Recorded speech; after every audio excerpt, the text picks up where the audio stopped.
We are now into the second half of parliamentary audit of government ministries and agencies. The source of friction among rival parties this time, energy policy, a possible interest rate hike, and power abuse cases under the previous administration. Kim Min-ji has the latest from the National Assembly.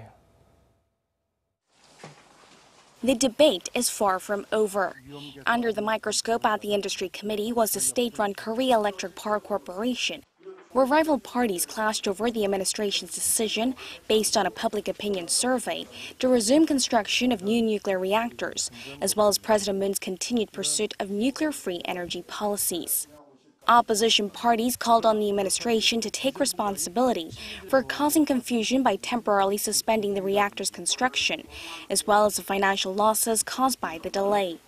The ruling party rejected that accusation, saying the process was a good opportunity to communicate with the public about government policies. Another point of contention was whether there will be a spike in energy prices.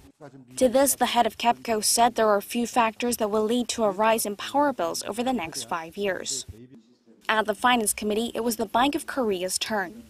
With mounting speculation that the BOK will raise its key interest rate, rival lawmakers questioned whether the economy can handle a hike.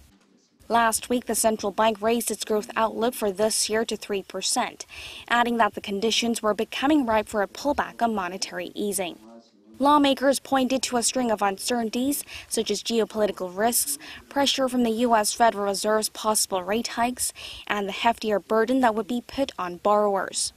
The BOK governor said that an adjustment will be made when the economy shows it's recovering steadily and when inflation meets a target of 2%. He also brushed off concerns over an outflow of foreign capital, even if the U.S. were to adopt rates higher than Korea's, adding that a 0.25 percentage point hike locally would not cause shock to the financial market. At the Judiciary Committee, where Seoul's prosecutors' offices were under scrutiny, lawmakers traded barbs over irregularities under the previous conservative government. Issues up for debate included whether the intelligence agency under the previous conservative governments meddled in politics, as well as the power abuse scandal that led to the impeachment of former President Park Geun-hye. Kim Min-ji, Arirang News.